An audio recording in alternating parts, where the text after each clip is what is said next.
So, you want to be a master of the arcane arts. You want to be able to grab and pull the weave and manipulate it into anything that you want it to be. That sounds like you want to be a wizard. So, let's make a wizard. All right, guys, this is of Dice and Nerds. It's Jesse speaking. We're going to make a level 1 wizard today for D&D on D&D Beyond. We're going to make a high elf wizard named Rundale. All right, let's get started. Let's go ahead and go to the high elf. Elf. There it is. Elf. High elf. So with the high elves, we're going to get dark vision, keen senses. So we're proficient with perception. Perception is a very important skill in Dungeons and Dragons 5th edition. Being automatically proficient in it is going to be phenomenal. It'll give us one extra skill that we can choose later. And perception's so important in 5th edition because it determines your passive perception. It determines how well you can see traps and things ahead of you, how well you can find hidden creatures, all of those things. So perception is really important, and it's a really good skill to take. You'll get Fey Ancestry. You have advantage on saving throws against being charmed, and magic can't put you to sleep. Also, you don't need to sleep.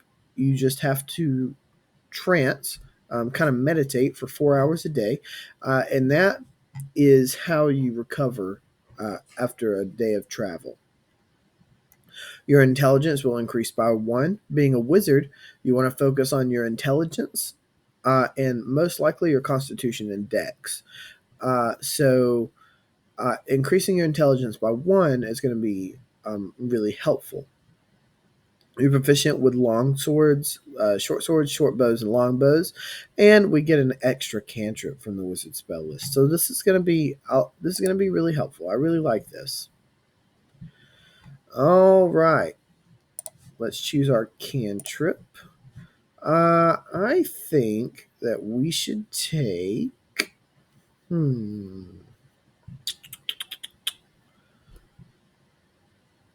I'm gonna go with Ray of Frost. So I chose Ray of Frost because it is a ranged attack spell.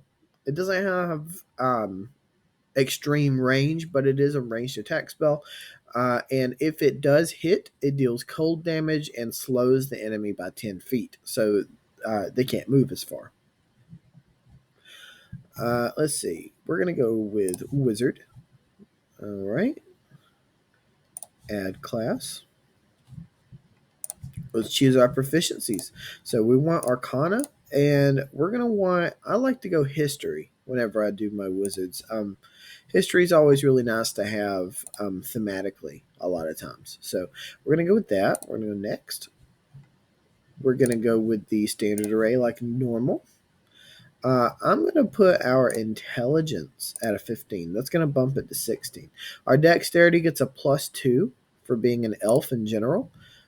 So I think that we should do.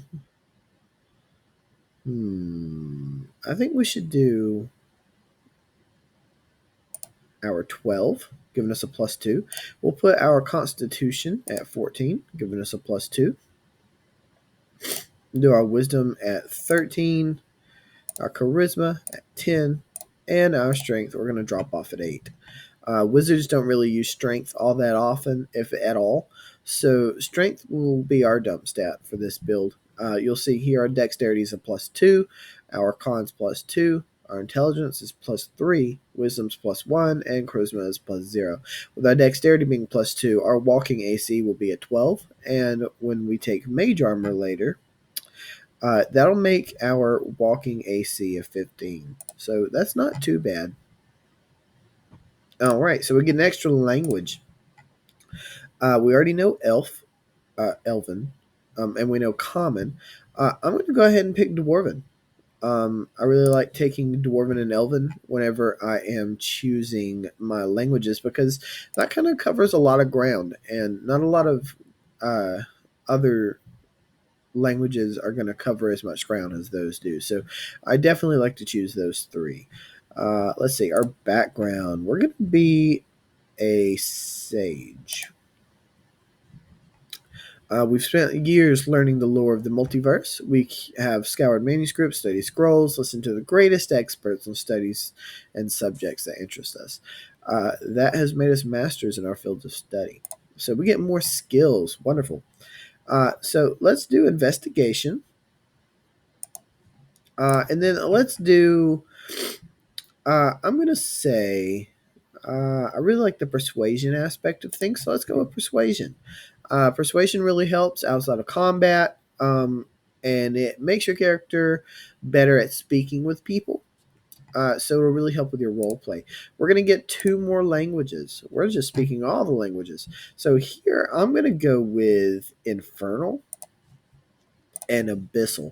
That way, if I do end up deciding to take the conjure demon spells later, or if we come in contact with anything from the hells or the abyss, we'll be able to speak with them. So that will be helpful. We've got this researcher ability, so that's pretty nice.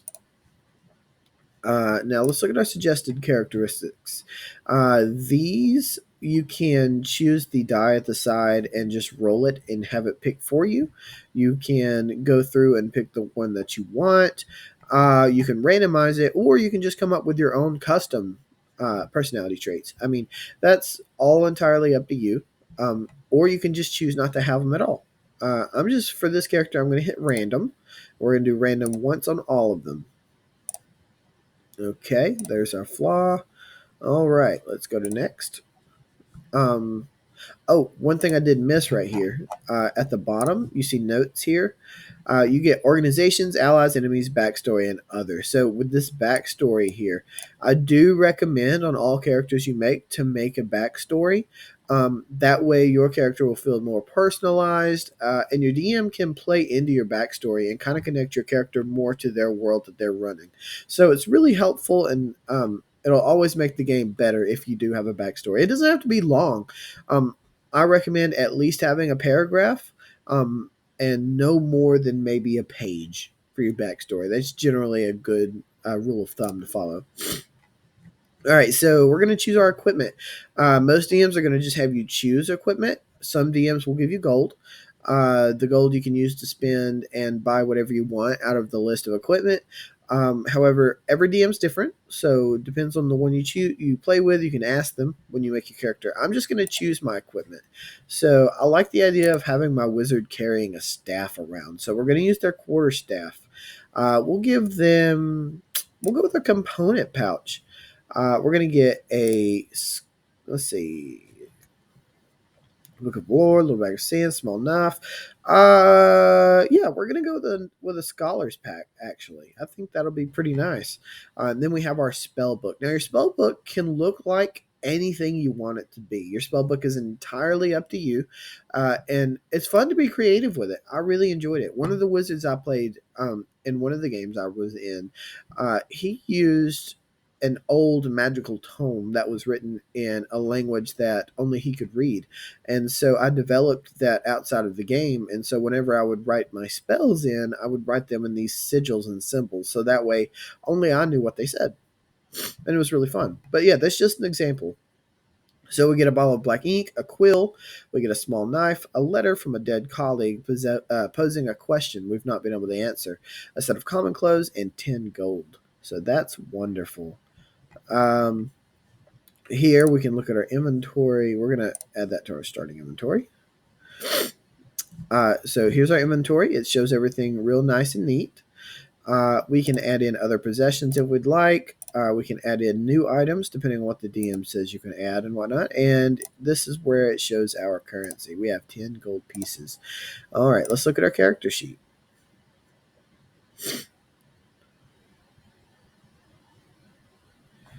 All right, so this looks pretty nice. Let's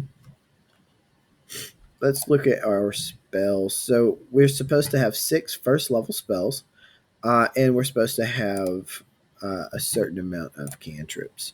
So we've got to choose 3 cantrips. I like to go with Mage Hand a lot. I'm going to go with Message. I'm going to go with um yeah, we'll go with Message. We'll go with Firebolt because it's got a further range than Ray of Frost and gives us kind of a variable with our damage types. And I'm going to go with Mage Hand. Okay, so there's our cantrips. Now, we need to choose our spells that we know. Um, we know 6 first level spells, and we can prepare an amount of spells equal to our intelligence plus our level. So that's 3 plus 1. So we can prepare 4 spells. So at this first level, as you're playing as a wizard, you can actually pick up spell scrolls and spell books, and you can copy them into your spell book yourself. So I like to go with a lot of the ritual spells so that I can cast them outside of combat, and I would still have my spell slots available. So, first things first, I'm going to choose Detect Magic. This little spell here you can cast as a ritual, since wizards are ritual casters. We are going to take what's it at? Identify.